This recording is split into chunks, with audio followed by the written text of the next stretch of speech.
кумитаи андози тоҷикистон дар нимсолаи аввал нақшаи ҷамъоварии андозро бар зиёд иҷро кардааст. Бо ҷамъоварии 8.5 миллиард сомонӣ ин кумита беш аз 600 миллион сомонӣ аз ҳадафи худ фаротар рафтааст.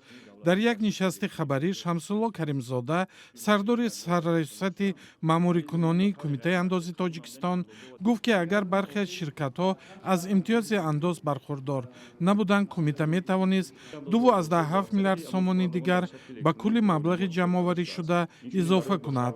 дар 6 моҳи соли ҷорӣ 32,5% ташкил метиҳад, яъне маблағи зиёда аз 2,7 миллиард сомонида баробар мебошад.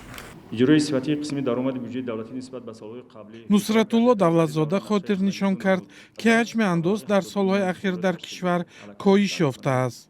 Мана солҳои қаблӣ тақрибан 45-46% даромадҳои корхонаҳоро маблағи имтиёз ташкил мекард. Имтиёз аз ҳама дар соҳаи сонаат аст. Корхонаи коркарди қари замин аст.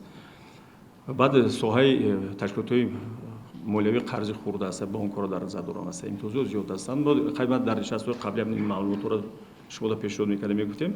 Мана ҳозир дар ҷанбаси 6 моҳра чӣ хеле ки мана Кабирзода ба шумо иттилоъ доданд, ҳамагӣ маблағи имтиёзот зиёда аз 32% ташкил мекунад.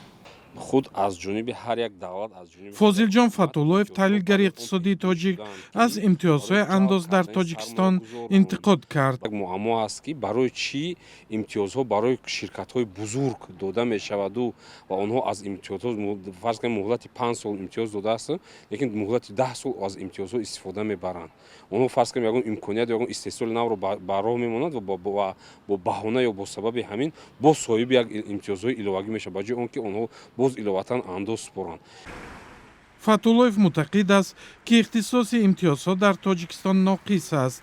дар сурати ҷамъоварии маблағи 2,7 миллиард сомонӣ андозҳои ба хотири имтиёзҳо пардохт нашуда, имкон дошт бо ин маблағ маоши духтурон ва пизишкон дар Тоҷикистонро баланд кард, то аз фирори онҳо ба хориҷи кишвар ҷилавгирӣ шавад.